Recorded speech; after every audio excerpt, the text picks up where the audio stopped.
கவனி ராஜா, ஒரு own question கொடுக்குறேன், அதுக்கு அக்கார்டிங்லி நம்ம ஒரு சம் போட்டுக்கலாம். ஓகேவா? சிம்பிளா வச்சுக்கலாம். 2 பர்ச்சேஸ் ஒரு சேல், 2 பர்ச்சேஸ் ஒரு சேல். 2 பர்ச்சேஸ் டே ஆஃப் பண்றா. கவனி, 2 பர்ச்சேஸ் ஒரு சேல், 2 பர்ச்சேஸ் ஒரு சேல், 2 பர்ச்சேஸ் ஒரு சேல் வச்சுக்கலாம். கவனி, ஓப்பனிங் எழுத மாட்டேங்குது.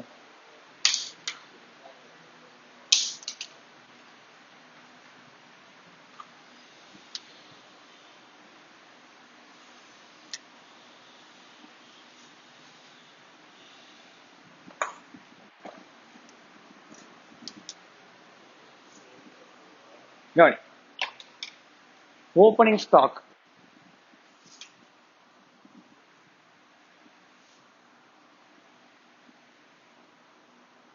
மே மந்தோட ஸ்டோர் லெஜர் போட போறோம். இது பேர் என்ன லெஜர்? Store ledger. நம்ம என்ன போட போறோம்? ஸ்டோர் லெஜர் போட போறோம். ஏன்னா to arrive the cost store ledger போடுறோம். மே மந்தோட ஸ்டோர் லெஜர் ஓப்பனிங் ஸ்டாக் பாத்தீங்கன்னா 100 யூனிட்ஸ் இருக்கு at ₹10. ஓகேவா? 1/5 அன்னைக்கு, 2/5 அன்னைக்கு பர்ச்சேஸ் என்ன பண்ணிருக்கோம்?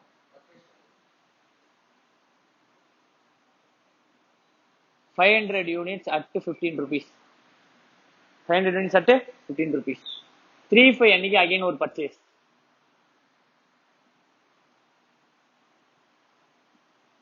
$12 per unit. விலை குறைஞ்சிச்சேன்னு வாங்கி போடுறேன். குறைஞ்சிச்சுல விலை, கரெக்டா இல்லையா? அடுத்தது 4/5 அன்னைக்கு இஷ்யூன்னு போட்டுக்கிறேன். ஏன்னா சேலாவும் இருக்கலாம், ஃபேக்டரிக்கும் கொடுத்துருக்கலாம். ரெண்டுமே ஸ்டாக் என்ன இருக்கும்? குறைஞ்சிருக்கும். ரா மெட்டீரியல் இப்போ இது வந்து சேலா இருந்துச்சுன்னா பினிஷ் குட் ஸ்டாக் குறைஞ்சிருக்கும். இஷ்யூவா இருந்ததுன்னா ரா மெட்டீரியல் ஸ்டாக் குறைஞ்சிருக்கும். இந்த இடத்துல என்ன போடணும்னா இஷ்யூ தான் போடணும். ஓகேவா? இந்த பினிஷ் குட்ஸ்க்கு நார்மலா நம்ம இந்த வேல்யூஷன் பண்ண மாட்டோம். லைக் என்ன சொல்றது, பினிஷ் குட்ஸ்க்கு ஸ்டோர் லெஜர் போட மாட்டோம். நம்ம நார்மலா எதுக்கு தான் ஸ்டோர் லெஜர் போடுவோம்? ரா மெட்டீரியல் தான் ஸ்டோர் லெஜர் போடுவோம். ஸோ மேனுபேக்சரிங் என்டிட்டியா அசம்ஷன் பண்ணிக்கும். இஷ்யூ எத்தனை யூனிட் இஷ்யூ பண்ணிருக்கேன்னா 400 யூனிட் அட்டு சொல்ல மாட்டான், அதான் உன்னோட வேலை.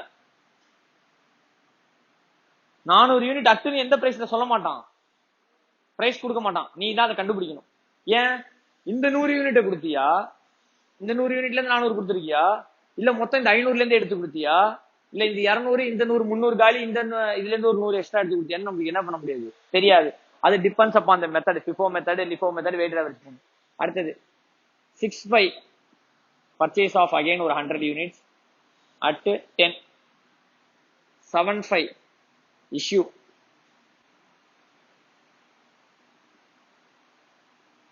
250 யூனிட்ஸ்.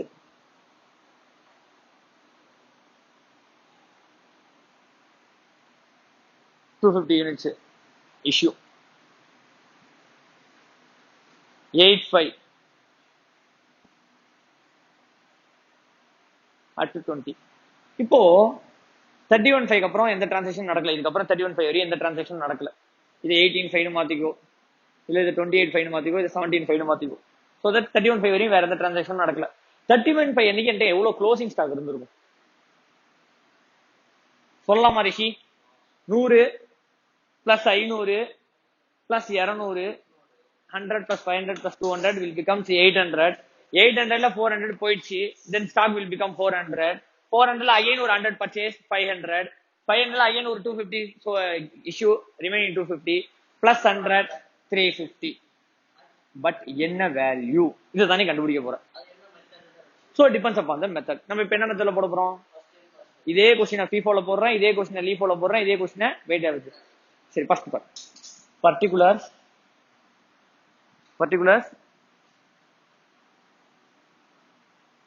ரிசிப்ட் என்னது? உள்ள வரது. ரிசிப்ட் இஸ் நதிங் பட் என்ன ராஜா? உள்ள வருது. Like your purchase,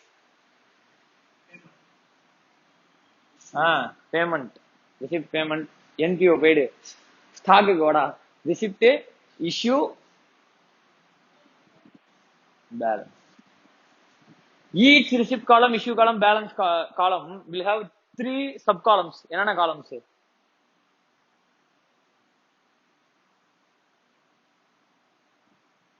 Units, rupees per unit, total value.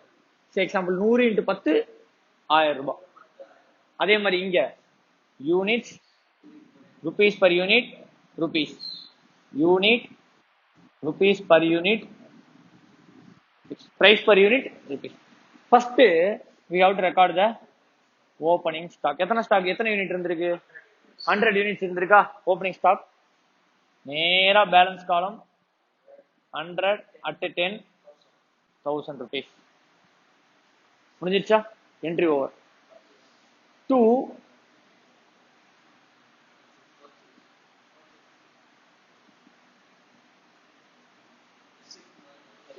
ஓகேவா? பர்ச்சேஸ் பண்ணிதான் ஸ்டாக் ரிசிப்ட் ஆயிருக்கா, இஷ்யூ ஆயிருக்கா? ரிசிப்ட் ஆயிருக்கு, உள்ள வந்திருக்கு. அப்ப எத்தனை யூனிட்ஸ் வாங்கியிருக்க? 500 யூனிட்ஸ் at 15 rupees, 5 பைசா 7,500. இப்ப பேலன்ஸ் எழுதணும்ல. பாஸ்புக்ல எப்படின்னா எழுதும் போது 100 plus 500 600 எழுதிடக்கூடாது. ஏன்னா இது வேற பிரைஸ், அது வேற பிரைஸ். சோ என்ன பண்ணும், ஃபர்ஸ்ட் இது அப்படியே எழுதிக்கோ. Plus 500, 15, 7,500. This will be the balance after second transaction. கரெக்டா? அடுத்தது 2 பர்ச்சேஸ். இந்த பர்ச்சேஸ் எடுத்துடலாமா? அது எவ்வளவு பர்ச்சேஸ்? 100 தானே? சரி, அப்ப பிரச்சனை இல்லை, அதை எடுத்துடலாம், லேட் ஆகும். 2 இஷ்யூ. கரெக்டா இருக்கும்ல, பேலன்ஸ் இருக்கும்ல.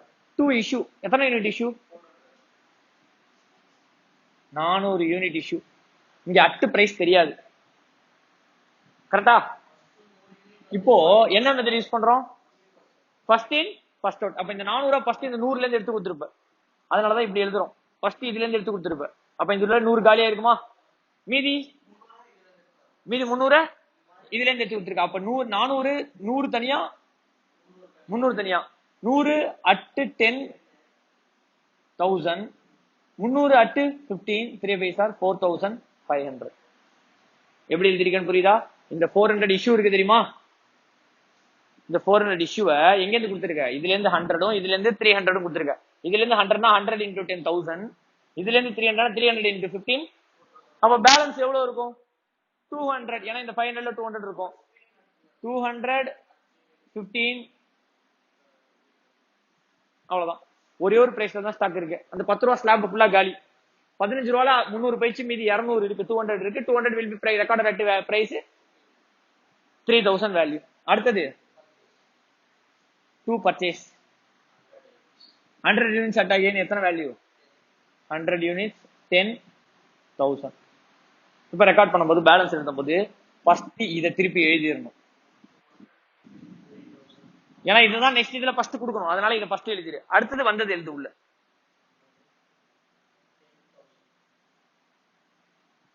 Transaction over. அடுத்தது என்ன இருக்கு? இது என்னது? டேட் போட்டுக்கணும் பக்கத்துல. நீ 2 இஷ்யூ. எத்தனை யூனிட்? 250 ஒன்னா கொடுத்துருக்க முடியாது, ஏன்னா 200 தனியா இருக்கு, 100.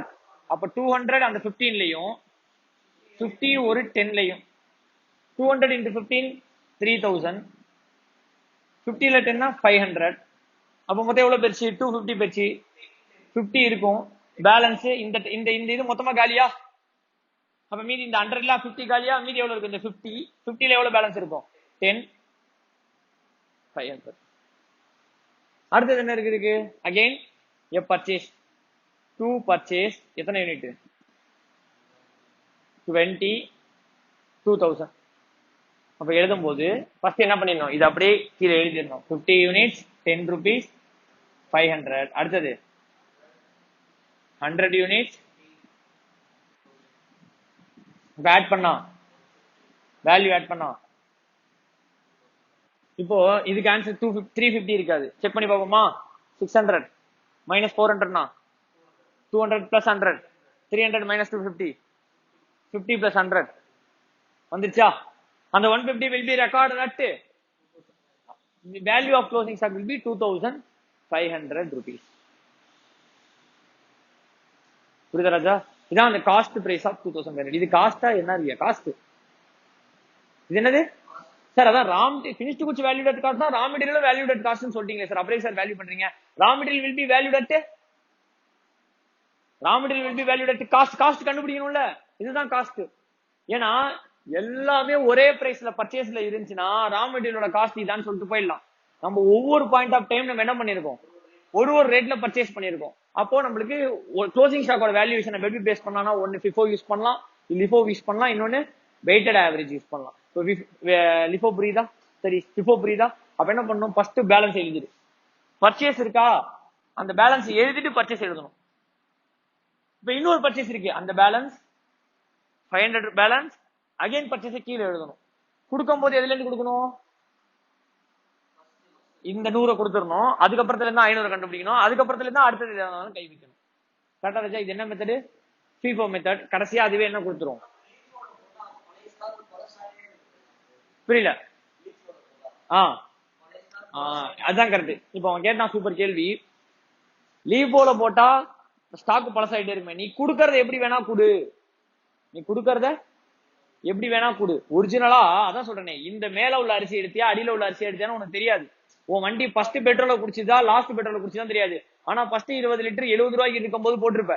அதுக்கப்புறமா போட்ட 30 லிட்டர் 80 ரூபா இருக்கும் போது போட்டிருக்க. இப்ப வண்டியில 10 லிட்டர் இருக்கு, அது 70 ரூபான்னு வேல்யூ பண்ணுவியா 80 ரூபான்னு வேல்யூ பண்ணுவியா? நான் உன்னை கேள்வி கேட்கறேன்.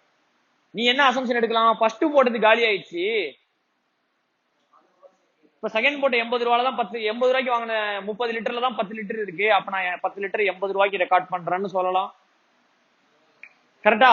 ஆர் ஆர் ஃபர்ஸ்ட் போட்ட பெட்ரோல் அப்படியே டேங்க் அடியில கடந்திருக்கு, மேலாப்ல வந்த பெட்ரோல் தான் யூஸ் பண்ணிருப்பேன். நான் இப்ப என்னோட காஸ்ட் நான் எதுல ரெக்கார்ட் பண்றேன்னு சொல்லலாம், 70ல ரெக்கார்ட் பண்றேன்னு சொல்லலாம். இப்போ 20 லிட்டர் 70 ரூபாய்க்கு வாங்கினேன், 30 லிட்டர் 80 ரூபாய்க்கு வாங்கினேன். ஆவரேஜ் காஸ்ட் கண்டுபிடி, அந்த காஸ்ட் என்னோட 10 லிட்டரை ரெக்கார்ட் பண்ணலாம். அப்போ actual what ever it maybe நடந்திருக்கலாம், நம்ம அசம்ஷன் இதை எடுத்து கொடுத்திருப்போம்.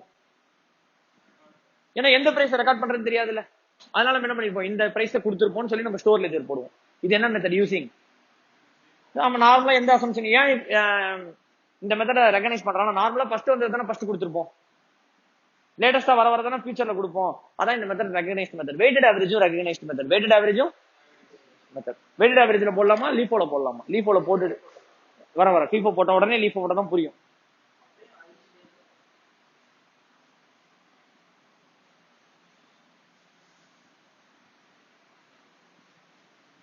ஓப்பனிங் பேலன்ஸ் மட்டும் ரிமைன் சேம்.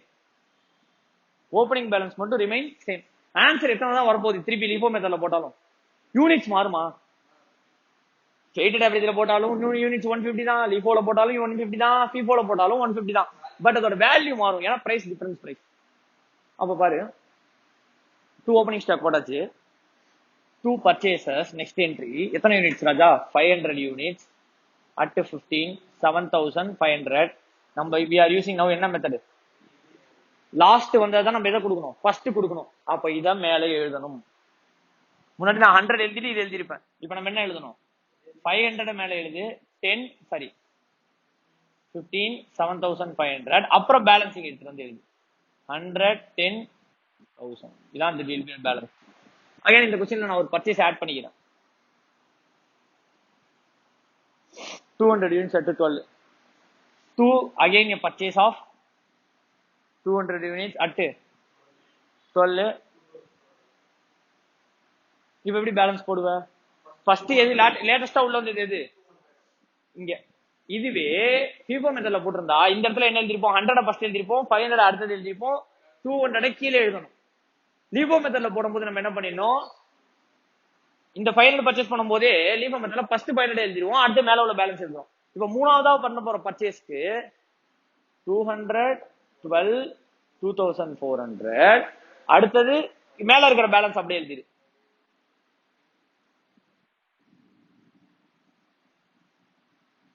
இப்ப பாரு, it makes the order last in first out.